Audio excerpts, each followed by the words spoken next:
I'm Madelyn Blair, and this is Unlocked, a show all about opening possibilities so that when you're hit with the unexpected, you have no options from which to choose. We are going to have an incredible show today.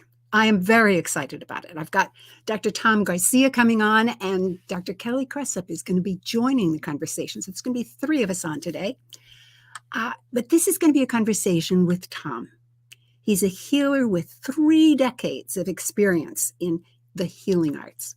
We're going to tap into his remarkable wisdom, his sense of, help us renew our sense of purpose and identity and authenticity. And I'm going to talk about a book. He's written one, and I'll talk about that in a minute. But I'm going to talk about another book that had a great impact on my life. That's at the end, so stay tuned.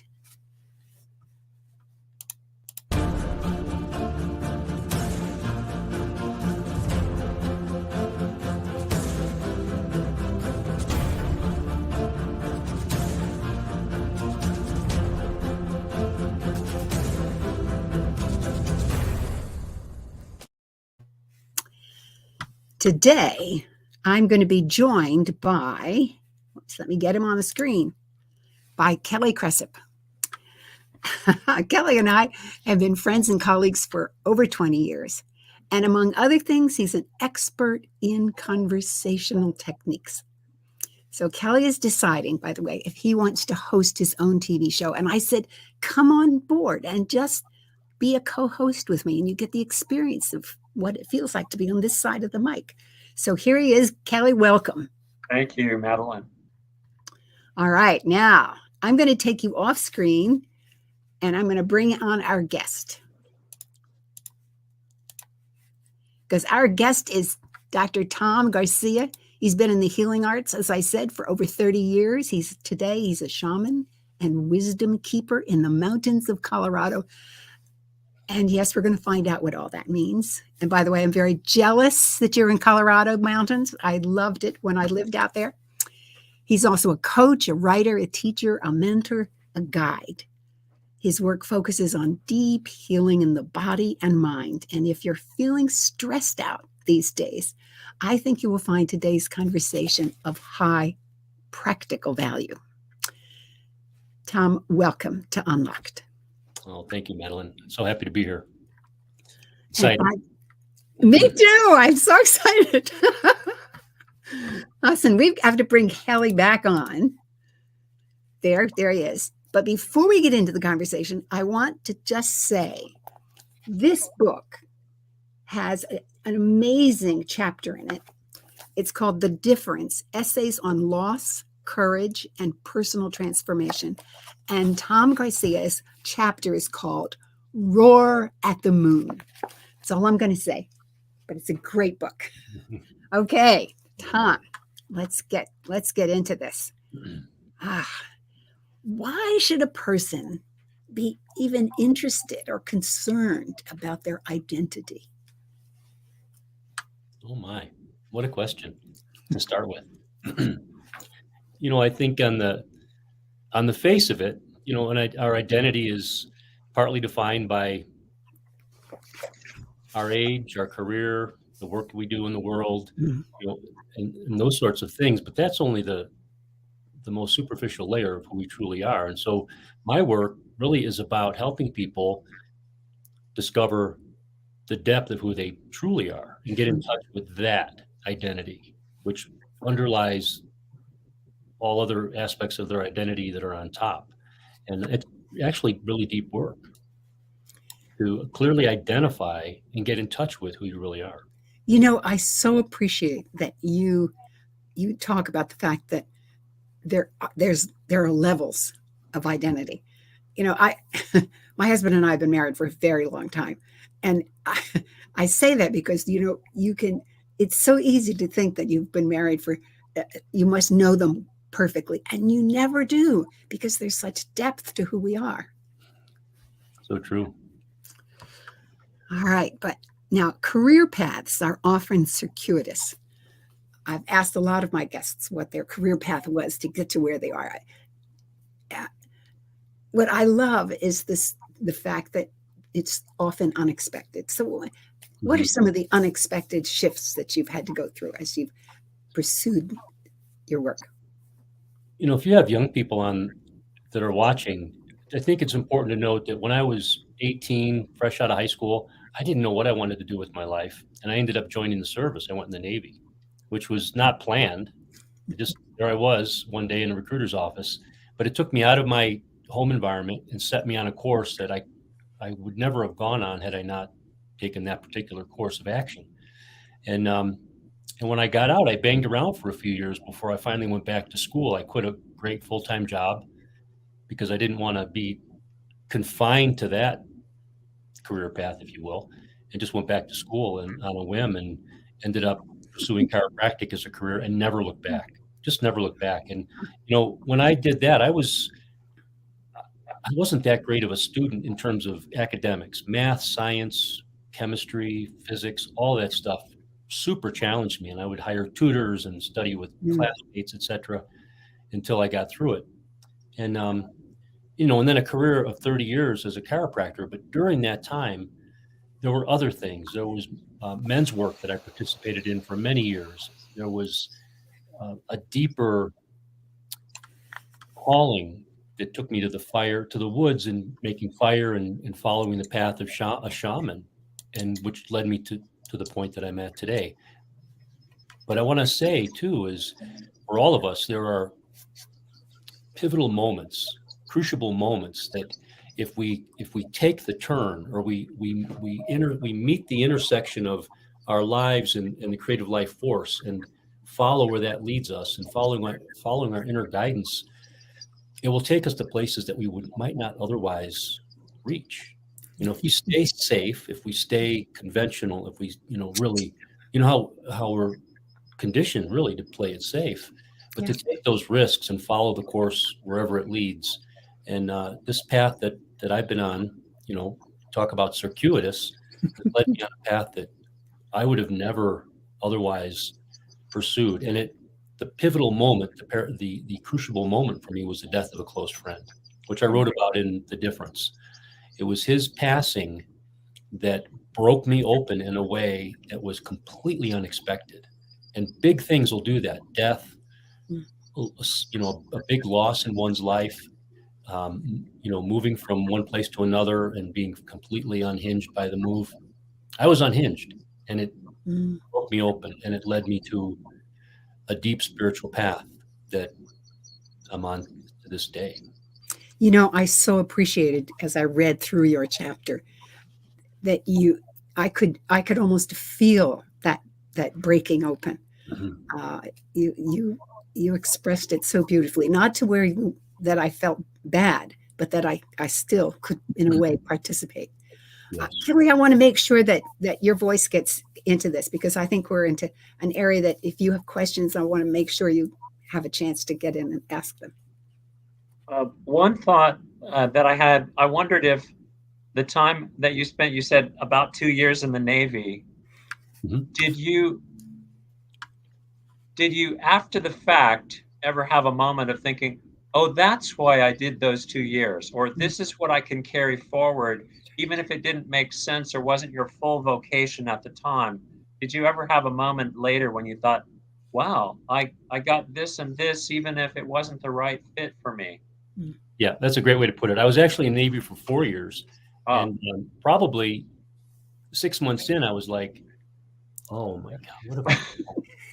And there was no way out, really. I could only see myself all the way through, and there was a point during which I wanted to be a Navy SEAL, so I went to BUDS training, and consequently got rolled out on a medical, so I didn't take that particular path, which I'm actually glad for in retrospect. But yes, looking back, it was a bittersweet experience all of those years. And, like so many things for all of us, we realize we could have not gotten to where we are today had it not been for those bittersweet experiences that helped us to get there. Mhm. I love that question, Kelly. Oh, did you have something more you wanted to say, Kelly? carrying forward that, I wondered if there was a single moment when, with the loss of your friend, the loss of this very dear friend, that did you hit bottom at a certain point? Did you need a shaman at that point yourself, or was that in some way like a chrysalis or a seed for carrying forward into what you're doing now? It was like a chrysalis for me, and I didn't have a shaman. I really didn't know where to turn. The the the heart of the story was he and I were really close.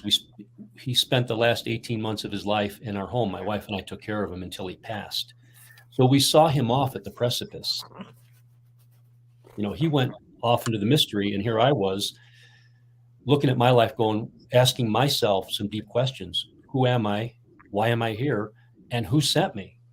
And that's what I wrote about in the story of being at the fire in the middle of the night on a cold October night, just roaring at the moon, like, I want to live.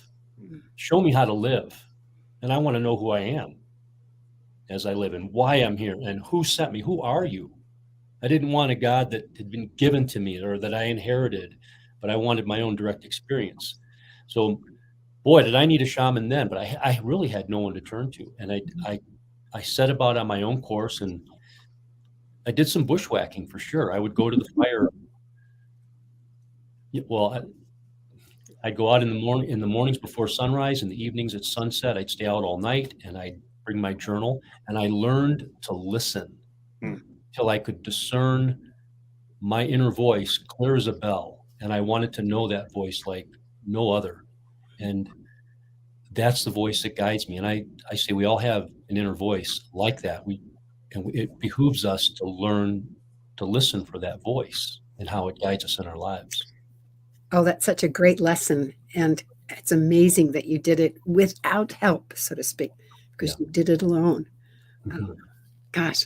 Well, I want to come back to this aspect of identity just to make sure that we really have a clear sense of this, because so much of your work depends on that. One of the things I've discovered in my research is that people who really do have a sense of who they are, even to the point where they know what their purpose is, they become more confident, they become more competent, they become more creative, they can communicate better, and they even have more resilience. So for me, that's a number one thing when I'm working with clients. Let's really spend some time and reflection on who you are. So I'm just thrilled, Tom, that you really work in that area. Yeah, it's very humbling also what I've discovered for myself personally, because everything that I teach or share or help people to have a direct experience of, I've been through it myself. Like I've walked much of that ground or traversed that territory. And to really be in touch with who you are and have a sense of your expanded identity, the deepest sense of your identity is incredibly humbling, because it brings you as close to God or the creator or source, by whatever name you give that intelligence which created us. It brings you just ever closer to that. And that's really, I think, the essence of knowing who you are is knowing your relationship with that which created you. You know what? We use that phrase, brings us closer. And yet I know that when I'm in those moments, I was always close. My problem was that I was turned in another direction instead of opening myself to that. Yeah. Yes. So I want to comment on that too, is there have been moments when I felt really alone, especially in the last 15 years, times when I have felt really alone. And my internal guidance, my voice says to me, we never leave you. You who leaves us. We wait for your return patiently for you to come back. Yeah. The time that you spend alone in the woods, is that something that you continue to do periodically? Is it to recharge? Is it to connect more with yourself or with the divine as you imagine it? All of the above. So one of the things that happened, like it happened to me, but it happened, was when I started going to the woods, I would just take a bag with a few things: sage, sweetgrass, tobacco, my journal, a blanket, a few sacred objects, things that had meaning to me, and I'd lay them out in in the way of an altar. what that evolved into was I built this beautiful fire pit in the woods on the land where we live, a fire circle with a fire pit in the center. And that's where I work, quote unquote. That's where I bring people when I do my one-on-one work. But especially that's where I go when I need to ground myself, to get anchored again, to connect with the elements. It's very elemental. And that's the aspect of being a shaman that for me it's the practical, on the ground, alive aspect. It's not a dictionary definition. It's to be elementally connected, fire, air, water, and earth, and spirit. So when I make a fire and kneel and work like that alone, I am recharging. I am getting reconnected in the most fundamental way. Great point. Well, the other aspect of what we were going to talk about today was boundaries. Talk a little bit about this identity versus boundaries. Why do we put those two things together? I'll tell a little story. It'll help to illustrate the point. Where I first came, we've all, like, I think for most of us, we've heard about boundaries, we've heard about, personal identity, we hear them as concepts.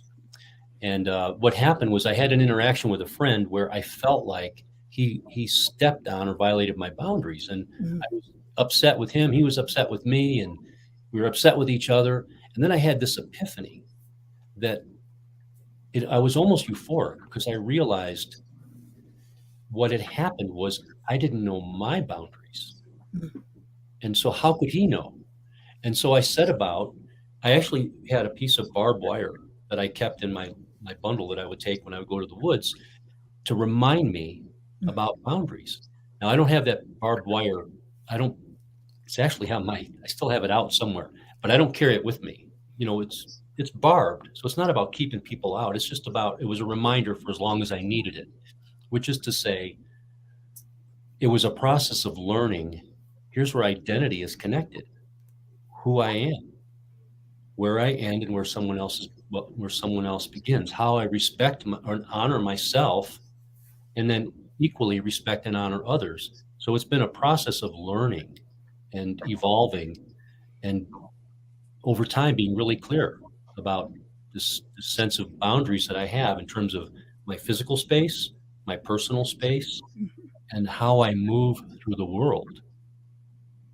How we move through the world, we have like this field around us. To the extent that we have a strong sense of ourselves, as strong as it can be at any point in time, that field is strong, and others will tend to not impinge upon it or trespass against us.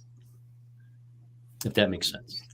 Oh, it does. I'm thinking about the work that I do and particularly with groups, where in a way, part of what you're doing, yes, you're trying to get the group to connect, at the same time to honor each individual. So it's that precious place where the boundaries touch, but don't invade.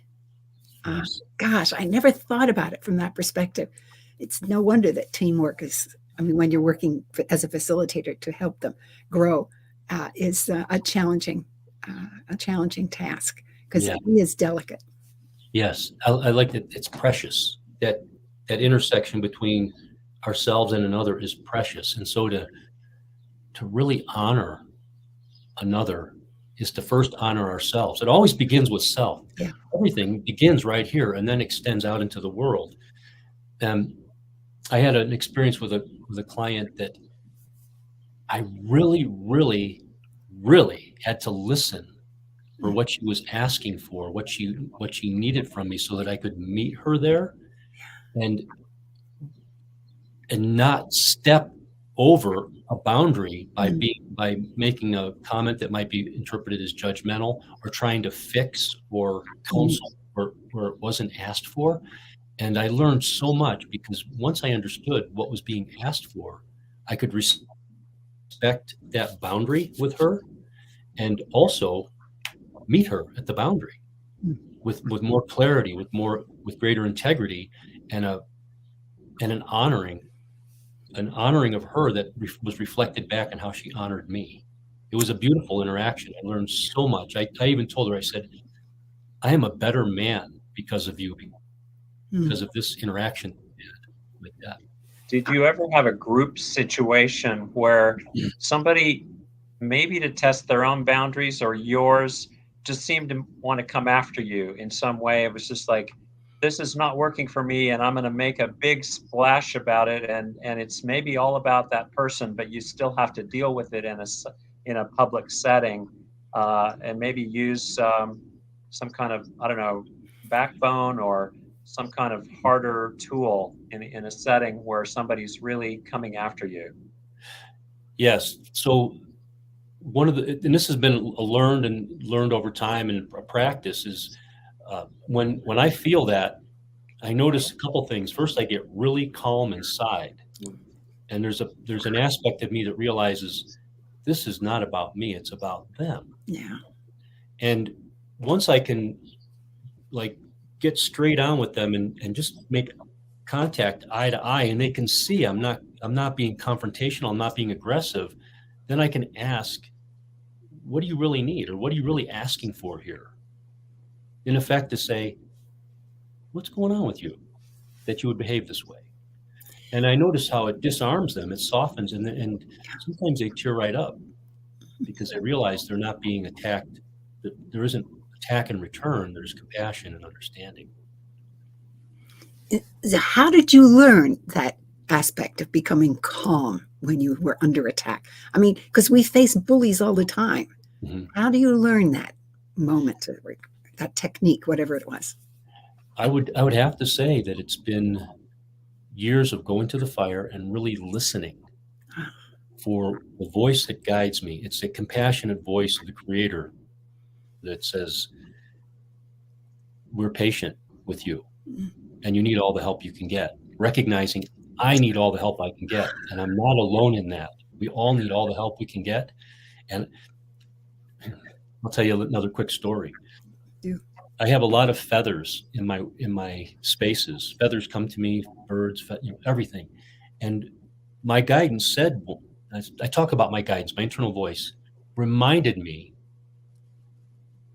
to be light as a feather in how I move the world, to be gentle as a feather with myself and other people. And it has stayed with me, light as a feather. So to be that way with one another, even the toughest cases.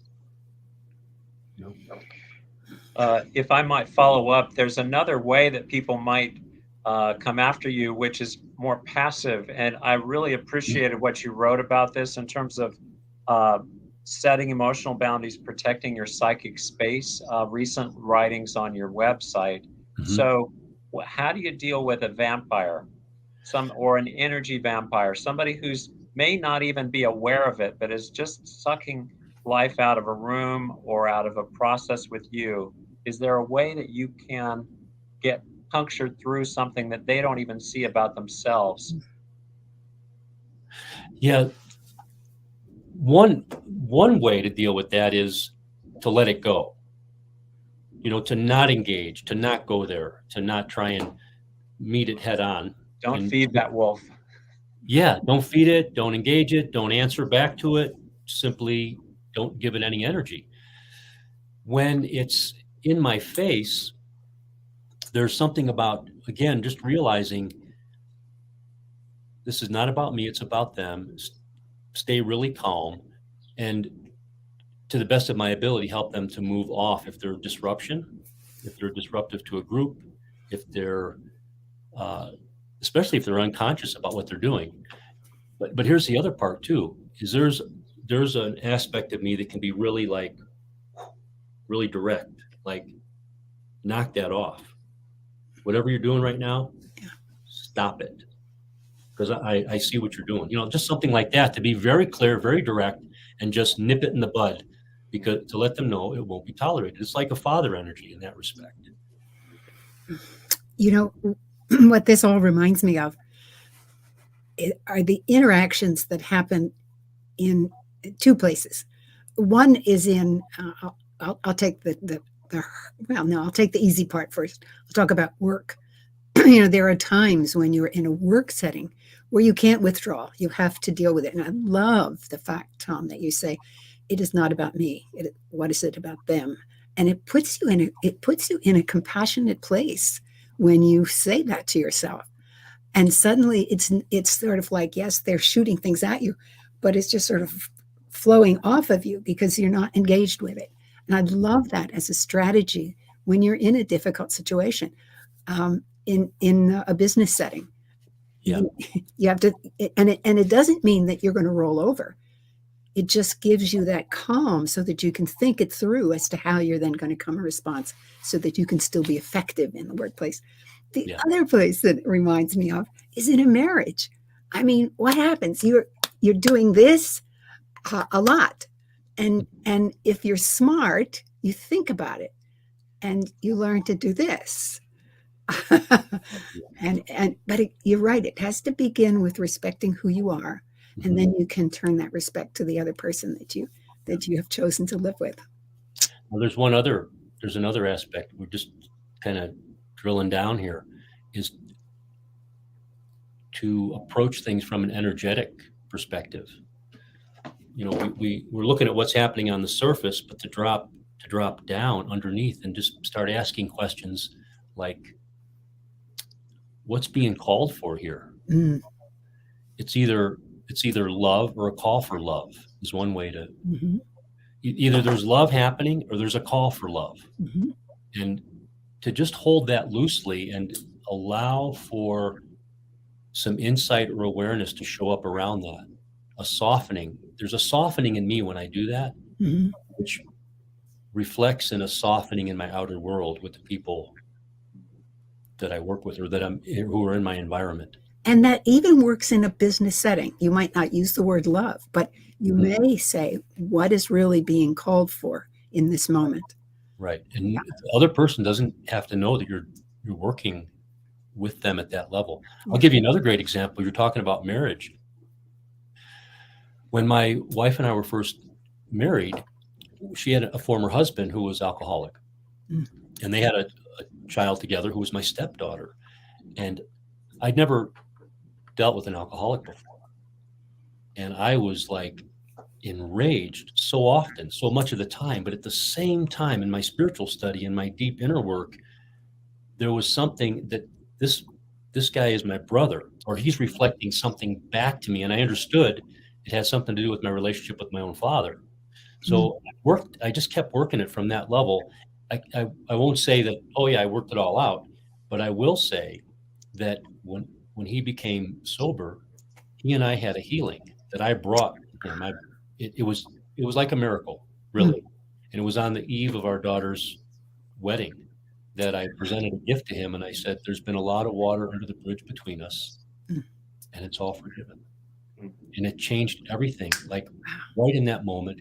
And now whenever I see him, and he lives close by to our daughter, I give him a big hug. It's like we have dinner together. He's Papa Mike to our grandkids. I'm Papa Tom. And so things can happen at that energetic level that we could never predict. And that's a miracle. That's the definition of a miracle for me. That's very moving. It is. Well, when I prepare for these sessions, I always ask teenagers what questions would you ask this person if you were sitting where I am? And this is one of the questions that they posed. Fire is a huge part of your work. Could you explain to us how it heals and how it nourishes? That's a great question. So fire is an element. It's one of the 4 primary elements. And a fifth, if you consider spirit as an element, the unseen, the energetic that underlies all physical reality. And it's dynamic and it's alive. And it, for thousands of years, we have gathered around fires for light, for warmth, for protection from the elements, for storytelling and creating community, and for communing with the divine.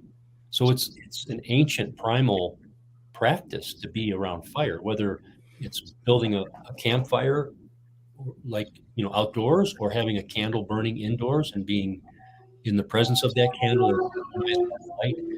So it's a powerful focal point that draws us in, and it's elemental. There's something pure about fire. It's purifying, and in its literal sense, it purifies and cleanses.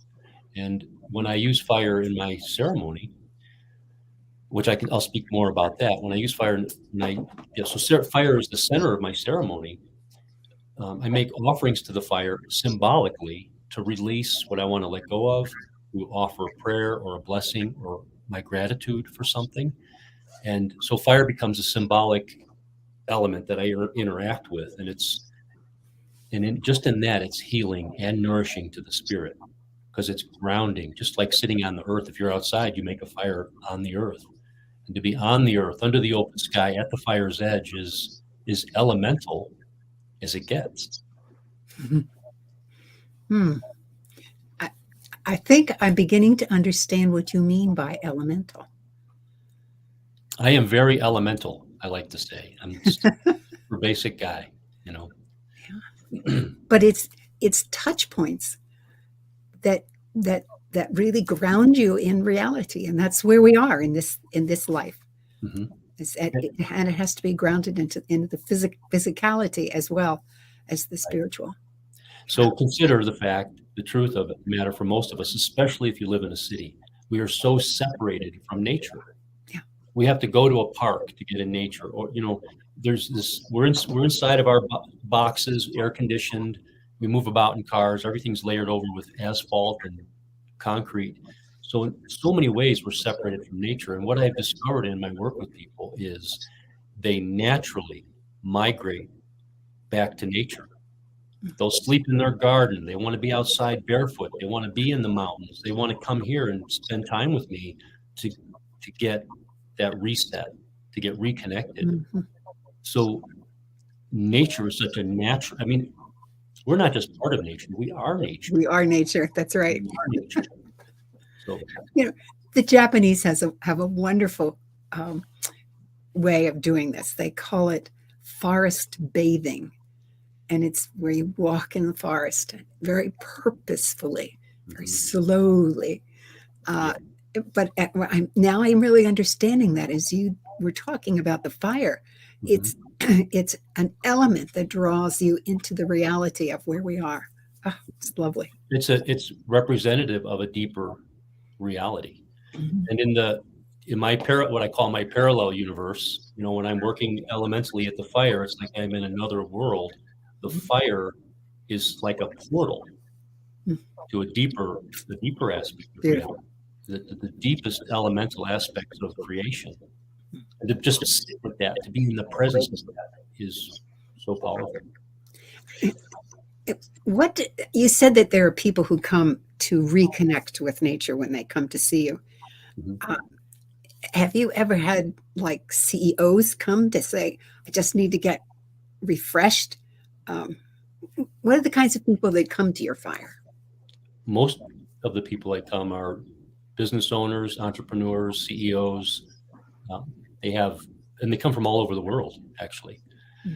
They have a big reach, so they impact a lot of people, and they have a strong sense of their identity in one respect, in terms of how they operate in this 3D reality. What most of them are reaching for is the deeper spiritual aspect of who they truly are in their work. So many times they'll come to me when they've reached an impasse in their lives of some sort, where it's to say, there's something not quite right, and I don't know how to fix it. Yeah. And I don't know what I need. And I heard about you, and all I know is I had to come work with you, and I don't even know what that means. I heard that so many times. I don't even know what that means, and it just makes me smile. Yeah. Because no one finds their way to me by accident, and no one finds their way to the fire, not the fire that I make, by accident. So then I know that their spirit brought them here, and that we were meant to work together. And these are folks that that have the means by which to do that. They can travel a long distance. They can cover I call it logistics. They're paying for the logistics, but they're not paying for me to love them. That's authentic relationship. So, yeah. I think also of how fires change conversations, that things can be said around a fire whether it's a campfire or another form of fire, there's something about that changes the nature of conversations. Things that can be said there that wouldn't be said in another setting. That is so true. I finished an email this morning that went out describing just that when we come to the fire, here's the distinction that I make is when we make a fire and we create a ceremonial space inside of which we work, that's sacred space. And we talk about boundaries and identity. That's delineating what's outside from what's inside. That's a boundary. And inside of this space, within that boundary, we can drop in, we can let down our guard, we can relax, and we can tell the truth about how it's been, about what we're up against, about what's emerging, about what's calling to us now, the call of the heart, and get really, really deep. And, time goes away and we are just like shrouded in the night, the fire burning, the stars are out overhead. It's magical and magic happens. So I just had a woman here that we were at the fire like this, and she said, "This is more than I expected." And I laughed. I said, "What did you expect?" She said, "Well, I thought we'd just sit around the fire and talk." And we both laughed at that. And I said, "Well, this is no ordinary fire, and this is no ordinary conversation." Nice. It was true. It makes me laugh because it's just magic. Magic. Yeah. Well, I want to challenge you. You talked about why people come to you, but let me ask you this. If I am let's say I'm in around 30, Mhm. and what are the things I should be looking for in my life? Or maybe I should say, what are the feelings I should be having? What is it that I should be? No, I know what it is. What are the clues that I should see and observe that would say to me, I need to get in touch with who I am? Whether they go to Tom Garcia or wherever, but they begin to say, okay, part of the issue here, what I'm seeing, I need to get to know who I am. How can a young person learn to do that? One aspect is feeling a strong sense of there is something more for me here. So it's a calling, feeling that those early threads of a call, like that distant melody almost, and responding to it. It's like when you hear a song, you tilt your head a little bit and you're like, I recognize that song. So it's like that, like recognizing there is something in me that wants to be expressed that has not yet been expressed. And 30's that's a pivotal time in one's life where we're in that, it's a creative spot. We still have lots of energy, zest, verve, for life. Also, another thing is stuff's going wrong. Yeah. Things are breaking down. Relationships aren't working. There's been maybe one calamity after another. I call those, slaps from the universe is a nice way to say it, where you just get a little, wake up over here.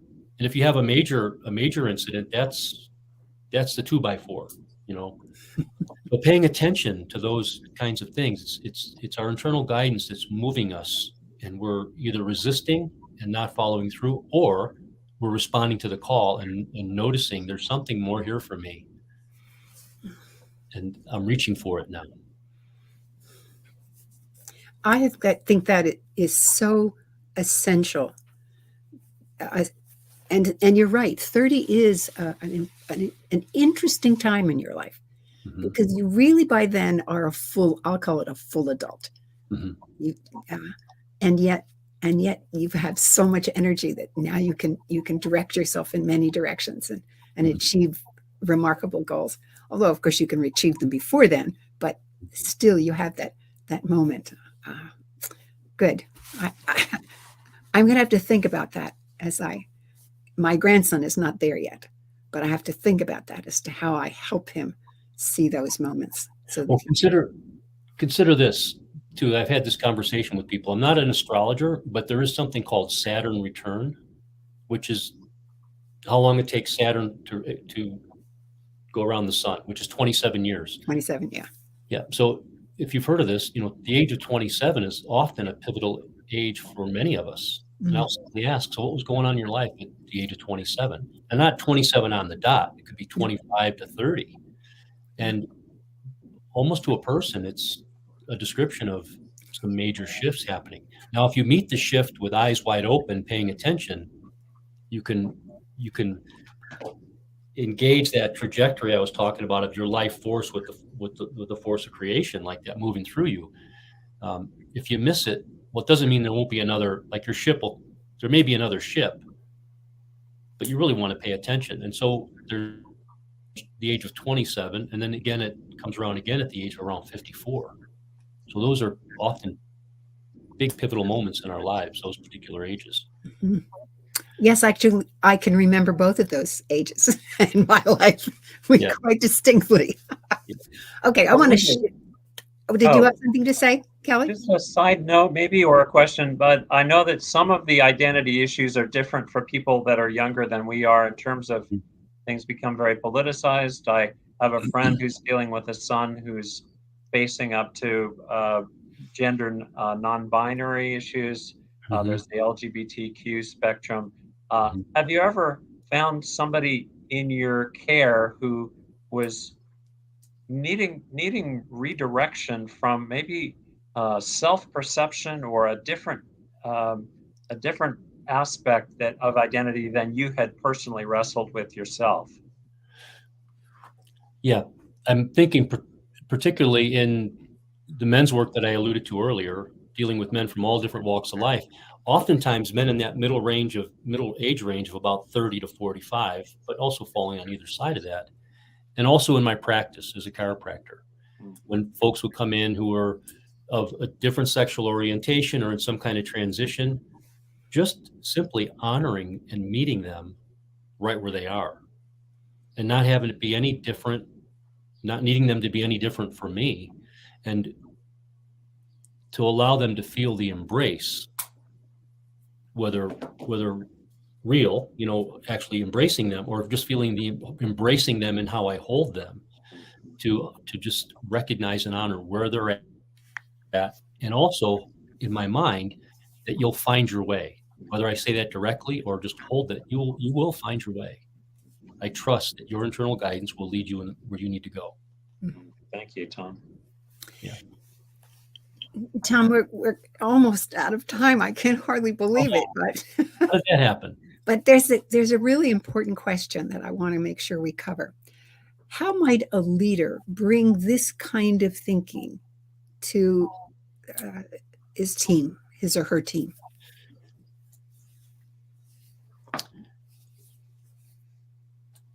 Leadership is an interesting topic, isn't it? Leaders have, yes. It's suffered both in how it's been applied and also in our perception. I have this notion of, I'm just going to say it, spiritual leadership. And how I define that is to say it's following the lead of spirit, each of us within us, following the lead of spirit within us and showing others how to do the same. That's spiritual leadership. So it's not top down, it's not hierarchical, it's not patriarchal, it's none of that. Although, in a hierarchy, there has to be someone identified as the leader, but to honor the leadership in each one, and for the leader to do the deep inner work, not just the Harvard Business School work, but the deep inner work of connecting with their spirit and the guidance that's issued forth from within like that, and to see it in other people, and to operate or to come from that place. It shifts the paradigm of leadership into a whole nother realm that we're not accustomed to. And I would venture to guess if our leaders operated from that perspective, it's not religious, it's not faith-based, it's a personal relationship within ourselves. We'd see a different world. It's sometimes called just being true to who you are, because that means you know who you are, but being authentic. Yeah. And our world, the world that we see there's so much distortion. There's so much insanity. it's so topsy-turvy, and then we try to orient ourselves to the upside downness of it, that if a leader is oriented that way and is trying to generate followers to follow the upside down, that's not going to work. It's not going to work. It dishonors the truth inside of each one. And I think we find that happening a lot in our world today, as people look and go, I don't believe a word you're saying. Kind of like that, you know. And that's one end of the extreme. I think there's lots of men and women who are leading from a place of integrity and are doing the best they can, and they want to do better. Yes. And so to deepen their connection with spirit, to spend time in solitude, to take time away in retreat, to have a daily practice of prayer and meditation and journaling. Those simple practices will take us a long way. A long way. Yeah. Yeah. Oh, I love it, because what you're saying is get in that place where you allow, you call it your, what did you call them? The voices? Your internal guidance. The internal guidance. Mhm. The scientists would say it's what's called the deferred network in your brain, that finally when the executive shuts down or stops noisy all the time, you can hear that. Oh, the default network. Yes, called the default network. You called it in another context your onboard navigation system. Does that resonate for you? Yeah. Yeah. Yes. So get in touch. Yeah. Oh, lovely. Wow. If we have just a moment, Yes. when the prefrontal cortex is temporarily disengaged, the thinking brain, like I call it, being out of your mind. That's where we have an opportunity to fire, simply to be out of our mind for a little bit, leave the ego, on a hook, on a tree branch, so that we can see what's on the other side, what the deeper aspect of us has to say, that the ego is always, crowding out with its noise and distraction. Yeah. Tom, this has been a wonderful conversation, and I'm going to give you only 2 minutes, and you have to stay in that 2 minutes. Any final things that you want to say?